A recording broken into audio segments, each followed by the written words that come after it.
بسم اللہ الرحمن الرحیم۔ اعوذ باللہ من الشیطان الرجیم، بسم اللہ الرحمن الرحیم۔ السلام علیکم۔ آج آپ کا میزبان ڈاکٹر کاشف بشیر تفہیم القرآن سیریز کی قسط نمبر 94 کے ساتھ آپ کے سامنے حاضر خدمت ہے، جس میں ہم انشاءاللہ سورہ المائدہ کی آیت نمبر 35 سے آغاز کر رہے ہیں، اس دعا کے ساتھ اور اس شکر کے ساتھ کہ اللہ تعالیٰ کا لاکھ لاکھ شکر ہے کہ اس نے جتنی نعمتیں ہم انسانوں کے لیے پیدا کی ہیں، سب سے بڑی نعمت کہ اللہ تعالیٰ نے ہمیں مسلمانوں کے گھر میں پیدا کیا، ایمان کی روشنی سے منور کیا، اللہ تعالیٰ کا لاکھ لاکھ شکر ہے۔ اسی دعا سے آغاز کرتے ہیں۔ بسم اللہ الرحمن الرحیم۔ یا ایہا الذین آمنوا اتقوا اللہ وابتغوا الیہ الوسیلۃ وجاہدوا فی سبیلہ لعلکم تفلحون۔ ترجمہ: اے لوگو جو ایمان لائے ہو، اللہ سے ڈرو اور اس کی جناب میں باریابی کا ذریعہ تلاش کرو اور اس کی راہ میں جد و جہد کرو، شاید کہ تمہیں کامیابی نصیب ہو جائے۔ تفسیر میں آیا کہ یعنی ہر اس ذریعے کے طالب اور جویا رہو جس سے تم اللہ کا تقرب حاصل کر سکو اور اس کی رضا کو پہنچ سکو۔ مزید آیا کہ اس آیت میں لفظ استعمال ہوا ہے جاہدو،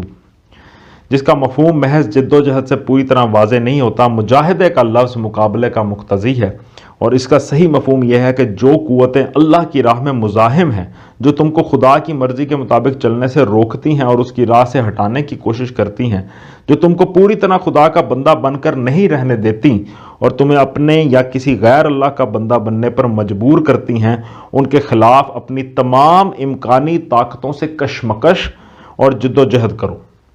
اسی جد و جہد پر تمہاری فلاح و کامیابی کا اور خدا سے تمہارے تقرب کا انحصار ہے۔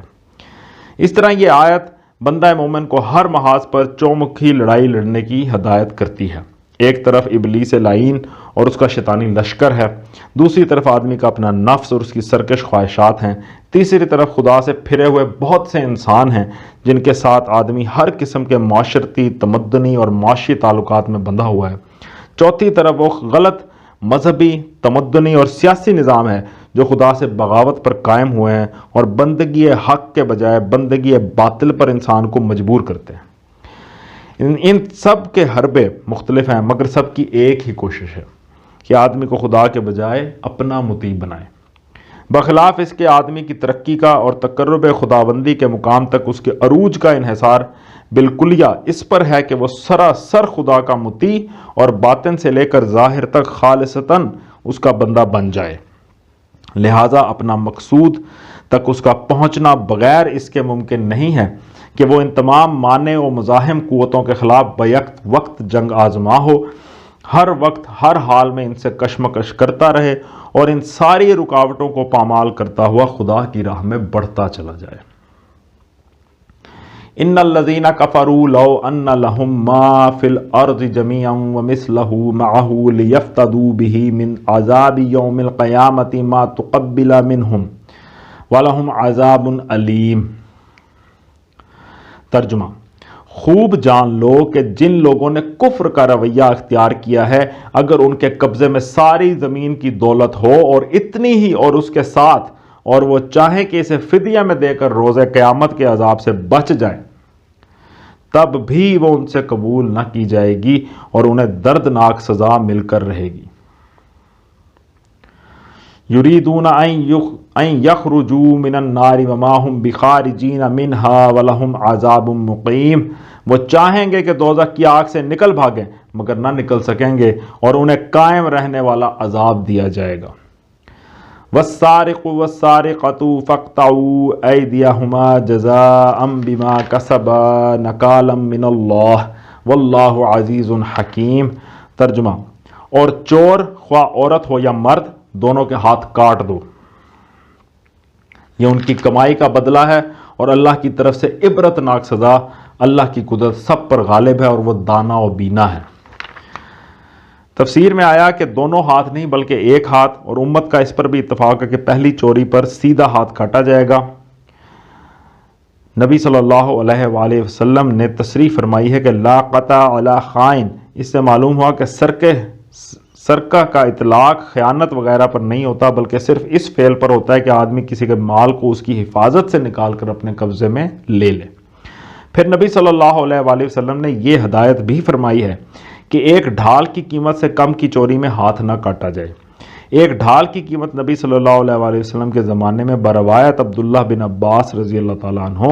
10 درہم، بروایت ابن عمر رضی اللہ تعالیٰ عنہ 3 درہم، بروایت انس بن مالک رضی اللہ تعالیٰ عنہ 5 درہم، اور بروایت حضرت عائشہ رضی اللہ تعالیٰ عنہ 1/4 دینار ہوتی تھی۔ اسی اختلاف کی بنا پر فقہا کے درمیان کم سے کم نصاب سرقہ میں اختلاف ہوا ہے۔ امام ابو حنیفہ رحمۃ اللہ علیہ کے نزدیک سرقہ کا نصاب 10 درہم ہے، اور امام مالک رحمۃ اللہ علیہ، شافعی رحمۃ اللہ علیہ اور احمد رحمۃ اللہ علیہ کے نزدیک 1/4 دینار۔ اس زمانے کے درہم میں 3 ماشا یعنی 1 ہول 1/5 رتی چاندی ہوتی تھی، 1.2 رتی چاندی بھی کہہ سکتے ہیں، اور 1/4 دینار 3 درہم کے برابر تھا۔ پھر بہت سی چیزیں ایسی ہیں جن کی چوری میں ہاتھ کاٹنے کی سزا نہ دی جائے گی۔ مثلا نبی صلی اللہ علیہ وآلہ وسلم کی ہدایت ہے کہ پھل اور ترکاری کی چوری میں ہاتھ نہ کاٹا جائے، کھانے کی چوری میں قطع ید نہیں ہے، اور حضرت عائشہ رضی اللہ تعالیٰ عنہ کی حدیث ہے کہ حقیر چیزوں کی چوری میں نبی صلی اللہ علیہ وآلہ وسلم کے زمانے میں ہاتھ نہیں کاٹا جاتا تھا۔ حضرت علی رضی اللہ تعالیٰ عنہ اور حضرت عثمان رضی اللہ تعالیٰ عنہ کا فیصلہ ہے، اور صحابہ کرام میں سے کسی نے اس سے اختلاف نہیں کیا ہے کہ پرندے کی چوری میں ہاتھ کاٹنے کی سزا نہیں ہے۔ نیز سیدنا عمر و علی رضی اللہ عنہما نے بیت المال سے چوری کرنے والے کا ہاتھ بھی نہیں کاٹا، اور اس معاملے میں بھی صحابہ کرام میں سے کسی کا اختلاف منقول نہیں ہے۔ ان ماخذ کی بنیاد پر مختلف ائمہ فقہ نے مختلف چیزوں کی قطع ید کے حکم سے مستثنی قرار دیا ہے۔ امام ابو حنیفہ رحمۃ اللہ علیہ کے نزدیک ترکاریاں، پھل، گوشت، پکا ہوا کھانا، غلہ جس کا ابھی کھلیان نہ کیا گیا ہو، کھیل اور گانے بجانے کے آلات کے وہ چیزیں ہیں جن کی چوری میں قطع ید کی سزا نہیں ہے۔ نیز جنگل میں چرتے ہوئے جانوروں کی چوری اور بیت المال کی چوری میں بھی وہ قطع ید کے قائل نہیں ہیں۔ اسی طرح دوسرے ائمہ نے بھی بعض چیزوں کو اس حکم سے مستثنی قرار دیا ہے، لیکن اس کے معنی یہ نہیں ہے کہ ان چوریوں پر سرے سے کوئی سزا ہی نہ دی جائے گی۔ مطلب یہ ہے کہ ان جرائم میں ہاتھ نہ کاٹا جائے گا، یعنی جو انتہائی حد ہے وہ نافذ نہیں ہوگی۔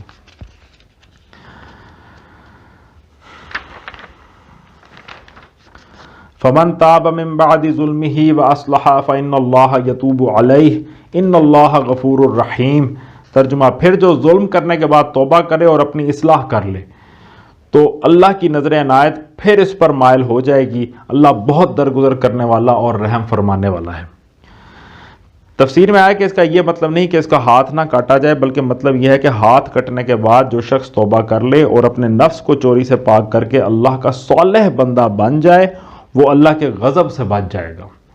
اور اللہ اس کے دامن سے اس داغ کو دھو دے گا۔ لیکن اگر کسی شخص نے ہاتھ کٹوانے کے بعد بھی اپنے آپ کو بدنیتی سے پاک نہ کیا اور وہی گندے جذبات اپنے اندر پرورش کیے جن کی بنا پر اس نے چوری کی اور اس کا ہاتھ کاٹا گیا، تو اس کے معنی یہ ہیں کہ ہاتھ تو اس کے بدن سے جدا ہو گیا مگر چوری اس کے نفس میں بدستور موجود رہی۔ اس وجہ سے وہ خدا کے غضب کا اسی طرح مستحق رہے گا جس طرح ہاتھ کٹنے سے پہلے تھا۔ اسی لیے قرآن مجید چور کو ہدایت کرتا ہے کہ وہ اللہ سے معافی مانگے اور اپنے نفس کی اصلاح کرے، کیونکہ ہاتھ کاٹنا تو انتظام تمدن کے لیے ہے، اس سزا سے نفس پاک نہیں ہو سکتا۔ نفس کی پاکی صرف توبہ اور رجوع الی اللہ سے حاصل ہوتی ہے۔ نبی صلی اللہ علیہ وآلہ وسلم کے متعلق حدیث میں مذکور ہے کہ ایک چور کا ہاتھ جب آپ کے حکم کے مطابق کاٹا جا چکا تو آپ نے اسے اپنے پاس بلایا اور اس سے فرمایا، کیا میں خدا سے معافی چاہتا ہوں اور اس سے توبہ کرتا ہوں۔ اس نے آپ کی تلقین کے مطابق یہ الفاظ کہے، پھر آپ نے اس کے حق میں دعا فرمائی کہ خدایا اسے معاف فرما دے۔ الم تعلم ان اللہ لہ ملک السماوات والارض یعذب من یشاء ویغفر لمن یشاء واللہ علی کل شیء قدیر۔ کیا تم جانتے نہیں ہو کہ اللہ زمین اور آسمانوں کی سلطنت کا مالک ہے، جسے چاہے سزا دے اور جسے چاہے معاف کر دے، وہ ہر چیز کا اختیار رکھتا ہے۔ یا ایھا الرسول لا یحزنک الذین یسارعون فی الکفر من الذین قالوا آمنا بافواہہم ولم تؤمن قلوبہم ومن الذین ہادوا سماعون للکذب سماعون لقوم آخرین لم یاتوک یحرفون الکلم من بعد مواضعہ یقولون ان اوتیتم ھذا فخذوہ وان لم تؤتوہ فاحذروا ومن یرد اللہ فتنتہ فلن تملک لہ من اللہ شیئا اولئک الذین لم یرد اللہ ان یطہر قلوبہم لہم فی الدنیا خزی وَلَهُمْ فِي الْآخِرَةِ عَذَابٌ عَظِيمٌ۔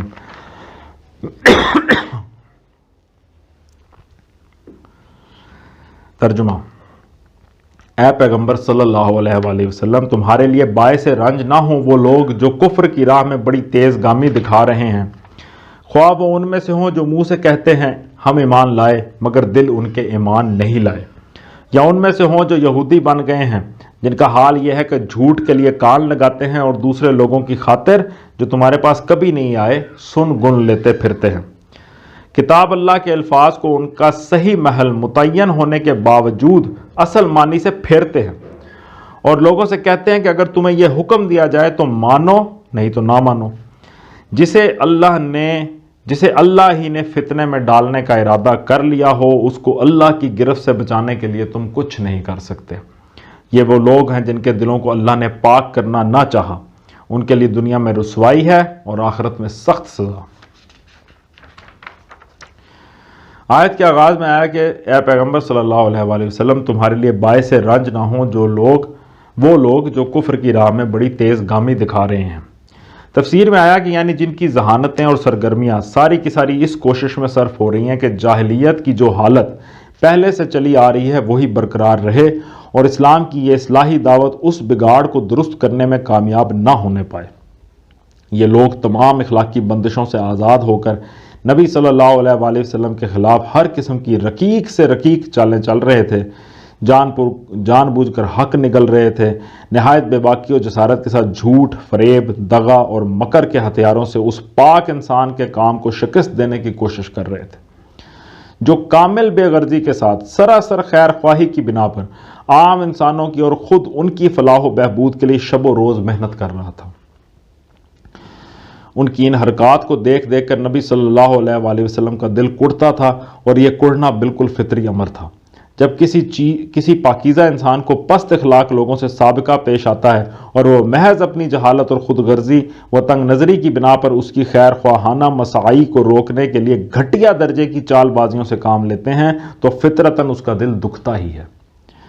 پس اللہ تعالیٰ کے ارشاد کا منشا یہ نہیں ہے کہ ان حرکات پر جو فطری رنج آپ کو ہوتا ہے وہ نہ ہونا چاہیے، بلکہ منشا دراصل یہ ہے کہ اس سے آپ دل شکستہ نہ ہوں، ہمت نہ ہاریں، صبر کے ساتھ بندگان خدا کی اصلاح کے لیے کام کرتے چلے جائیں۔ رہے یہ لوگ تو جس قسم کے ذلیل اخلاق انہوں نے اپنے اندر پرورش کیے ہیں ان کی بنا پر یہ روش ان سے عین متوقع ہے، کوئی چیز ان کی اس روش میں خلاف توقع نہیں ہے۔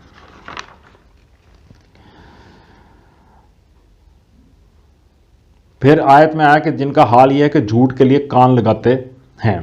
اس کی تفسیر یہ ہے کہ اس کے دو مطلب ہیں۔ ایک یہ کہ یہ لوگ چونکہ خواہشات کے بندے بن گئے ہیں اس لیے سچائی سے انہیں کوئی دلچسپی نہیں ہے، جھوٹ ہی انہیں پسند آتا ہے اور اسی کو یہ جی لگا کر سنتے ہیں کیونکہ ان کے نفس کی پیاس اسی سے بجھتی ہے۔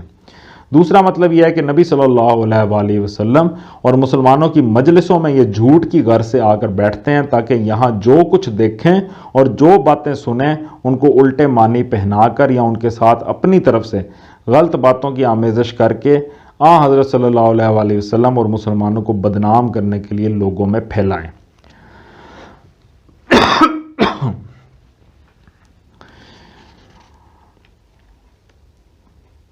اس کے بعد آیت میں آیا کہ دوسرے لوگوں کی خاطر جو تمہارے پاس کبھی نہیں آئے سن گن لیتے پھرتے ہیں۔ اس کے بھی دو مطلب ہیں۔ ایک یہ کہ جاسوس بن کر آتے ہیں اور نبی صلی اللہ علیہ وآلہ وسلم اور مسلمانوں کی مجلسوں میں اس لیے گشت لگاتے پھرتے ہیں کہ کوئی راز کی بات کان میں پڑے تو اسے آپ کے دشمنوں تک پہنچائیں۔ دوسرا یہ کہ جھوٹے الزامات عائد کرنے اور افطرا پردازیاں کرنے کے لیے مواد فراہم کرتے پھرتے ہیں تاکہ ان لوگوں میں بدگمانیاں اور غلط فہمیاں پھیلائیں جن کو نبی صلی اللہ علیہ وآلہ وسلم اور مسلمانوں سے براہ راست تعلقات پیدا کرنے کا موقع نہیں ملا ہے۔ پھر آیت میں آیا کہ کتاب اللہ کے الفاظ کو ان کے صحیح محل متعین ہونے کے باوجود اصل معنی سے پھیرتے ہیں۔ اس کی تفسیر میں آیا کہ یعنی تورات کے جو احکام ان کی خواہش کے مطابق نہیں ہیں ان کے اندر جان بوجھ کر رد و بدل کرتے ہیں اور الفاظ کے معنی بدل کر من مانے احکام ان سے نکالتے ہیں۔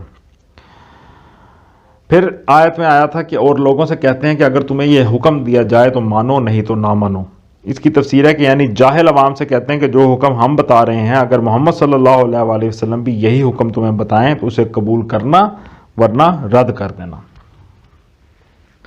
آیت کے آخر میں آیا کہ جسے اللہ ہی نے فتنے میں ڈالنے کا ارادہ کر لیا ہو اس کو اللہ کی گرفت سے بچانے کے لیے تم کچھ نہیں کر سکتے۔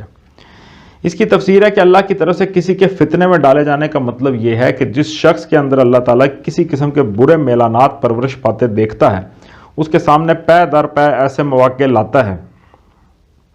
جن میں اس کی سخت آزمائش ہوتی ہے۔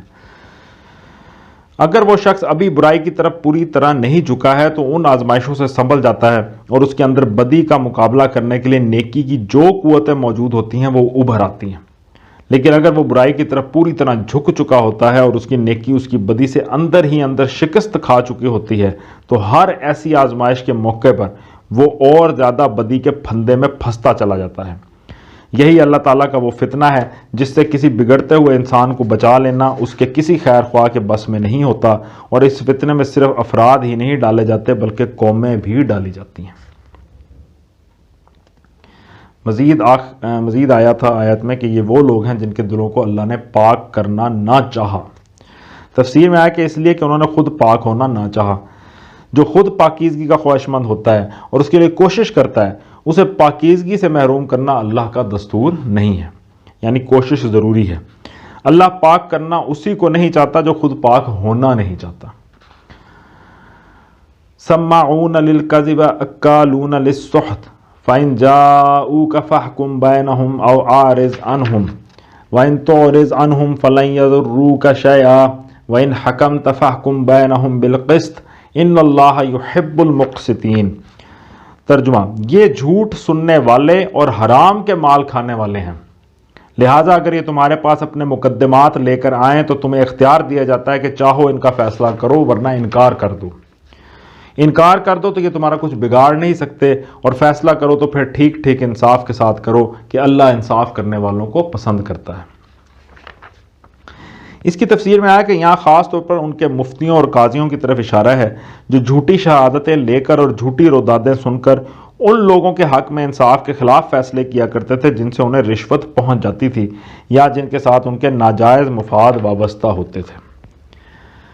یہودی اس وقت تک اسلامی حکومت کی باقاعدہ رعایا نہیں بنے تھے بلکہ اسلامی حکومت کے ساتھ ان کے تعلقات معاہدات پر مبنی تھے۔ ان معاہدات کی روح سے یہودیوں کو اپنے اندرونی معاملات میں آزادی حاصل تھی اور ان کے مقدمات کے فیصلے انہی کے قوانین کے مطابق ان کے اپنے جج کرتے تھے۔ نبی صلی اللہ علیہ وآلہ وسلم کے پاس یا آپ کے مقرر کردہ قاضیوں کے پاس اپنے مقدمات لانے کے لیے وہ ازروئے قانون مجبور نہ تھے، لیکن یہ لوگ جن معاملات میں خود اپنے مذہبی قانون کے مطابق فیصلہ کرنا نہ چاہتے تھے ان کا فیصلہ کرانے کے لیے نبی صلی اللہ علیہ وآلہ وسلم کے پاس اس امید پر آ جاتے تھے کہ شاید آپ کی شریعت میں ان کے لیے کوئی دوسرا حکم ہو اور اس طرح وہ اپنے مذہبی قانون کی پیروی سے بچ جائیں۔ یہاں خاص طور پر جس مقدمے کی طرف اشارہ ہے وہ یہ تھا کہ خیبر کے معزز یہودی خاندانوں میں سے ایک عورت اور ایک مرد کے درمیان ناجائز تعلق پایا گیا۔ تورات کی روح سے ان کی سزا رجم تھی، یعنی یہ کہ دونوں کو سنسار کیا جائے، لیکن یہودی اس سزا کو نافذ کرنا نہیں چاہتے تھے، اس لیے انہوں نے آپس میں مشورہ کیا کہ اس مقدمے میں محمد صلی اللہ علیہ وآلہ وسلم کو پنچ بنایا جائے، اگر وہ رجم کے سوا کوئی اور حکم دیں تو قبول کر لیا جائے اور رجم ہی کا حکم دیں تو نہ قبول کیا جائے۔ چنانچہ مقدمہ آپ کے سامنے لایا گیا، آپ نے رجم کا حکم دیا، انہوں نے اس حکم کو ماننے سے انکار کیا۔ اس پر آپ نے پوچھا تمہارے مذہب میں اس کی کیا سزا ہے؟ انہوں نے کہا کوڑے مارنا اور منہ کالا کر کے گدھے پر سوار کرنا۔ آپ نے ان کے علماء کو قسم دے کر ان سے پوچھا کیا تورات میں شادی شدہ زانی اور زانیہ کی یہی سزا ہے؟ انہوں نے پھر وہی جھوٹا جواب دیا، لیکن ان میں سے ایک شخص ابن سوریہ جو خود یہودیوں کے بیان کے مطابق اپنے وقت میں تورات کا سب سے بڑا عالم تھا خاموش رہا۔ آپ نے اس سے مخاطب ہو کر فرمایا کہ میں تجھے اس خدا کی قسم دے کر پوچھتا ہوں جس نے تم لوگوں کو فرعون سے بچایا اور طور پر تمہیں شریعت عطا کی، کیا واقعی تورات میں زنا کی یہی سزا لکھی ہے؟ اس نے جواب دیا کہ اگر آپ مجھے ایسی بھاری قسم نہ دیتے تو میں نہ بتاتا۔ واقعہ یہ ہے کہ زنا کی سزا تو رجم ہی ہے، مگر ہمارے ہاں جب زنا کی کثرت ہوئی تو ہمارے حکام نے یہ طریقہ اختیار کیا کہ بڑے لوگ زنا کرتے تو انہیں چھوڑ دیا جاتا اور چھوٹے لوگوں سے یہی حرکت سرزد ہوتی تو انہیں رجم کر دیا جاتا۔ پھر جب اس سے عوام میں ناراضی پیدا ہونے لگی تو ہم نے تورات کے قانون کو بدل کر یہ قاعدہ بنا لیا کہ زانی اور زانیہ کو کوڑے لگائے جائیں گے اور انہیں منہ کالا کر کے گدھے پر الٹے منہ سوار کیا جائے۔ اس کے بعد یہودیوں کے لیے کچھ بولنے کی گنجائش نہ رہی اور نبی صلی اللہ علیہ وآلہ وسلم کے حکم سے زانی اور زانیہ کو سنگسار کر دیا گیا۔ وَكَيْفَ يُحَكِّمُونَكَ وَعِندَهُمْ هُمُ التَّوْرَاةُ فِيهَا حُكْمُ اللَّهِ ثُمَّ يَتَوَلَّوْنَ مِن بَعْدِ ذَلِكَ وَمَا أُولَٰئِكَ بِالْمُؤْمِنِينَ۔ ترجمہ، اور یہ تمہیں کیسے حکم بناتے ہیں جبکہ ان کے پاس تورات موجود ہے جس میں اللہ کا حکم لکھا ہوا ہے اور پھر یہ اس سے منہ موڑ رہے ہیں۔ اصل بات یہ ہے کہ یہ لوگ ایمان ہی نہیں رکھتے۔ تفسیر میں آیا کہ اس آیت میں اللہ تعالیٰ نے ان لوگوں کی بددیانتی کو بالکل بے نقاب کر دیا ہے۔ یہ مذہبی لوگ جنہوں نے تمام عرب پر اپنی دینداری اور اپنے علم کتاب کا سکہ جما رکھا تھا، ان کی حالت یہ تھی کہ جس کتاب کو خود کتاب اللہ مانتے تھے اور جس پر ایمان رکھنے کے مدعی تھے، اس کے حکم کو چھوڑ کر نبی صلی اللہ علیہ وآلہ وسلم کے پاس اپنا مقدمہ لائے تھے جن کے پیغمبر ہونے سے ان کو بشدت انکار تھا۔ اس سے یہ راز بالکل فاش ہو گیا کہ یہ کسی چیز پر بھی صداقت کے ساتھ ایمان نہیں رکھتے۔ دراصل ان کا ایمان اپنے نفس اور اس کی خواہشات پر ہے جسے کتاب اللہ مانتے ہیں، اس سے صرف اس لیے منہ موڑتے ہیں کہ اس کا حکم ان کے نفس کو ناگوار ہے، اور جسے معاذ اللہ جھوٹا مدعی نبوت کہتے ہیں، اس کے پاس صرف اس امید پر جاتے ہیں کہ شاید وہاں سے کوئی ایسا فیصلہ حاصل ہو جائے جو ان کی منشا کے مطابق ہو۔ صدق اللہ العلی العظیم۔ الحمدللہ آج ہم نے سورہ المائدہ کی آیت نمبر 43 تک کا ترجمہ اور تفسیر پر غور کرنے کی کوشش کی ہے، اور اللہ تعالیٰ سے دعا ہے کہ اللہ تعالیٰ ہمیں سیدھے راستے پہ چلنے کی جد و جہد کرنے اور شیطان کی چالوں اور جتنی بھی باطل چالیں ہیں ان سے بچنے کی توفیق عطا فرمائے، اور اس جنگ میں ہماری مدد فرمائے۔ اس جنگ کو جنگ ماننے، جنگ سمجھنے کا جو کانسیپٹ ہے وہ ہمارے دلوں اور دماغ میں کلیئر کرے۔ اللہ تعالیٰ سے بہت دعا ہے۔ اسی دعا کے ساتھ آپ سے اجازت چاہیں گے۔ اپنا بہت خیال رکھیں۔ آپ لوگوں کا بہت بہت شکریہ۔ اللہ حافظ۔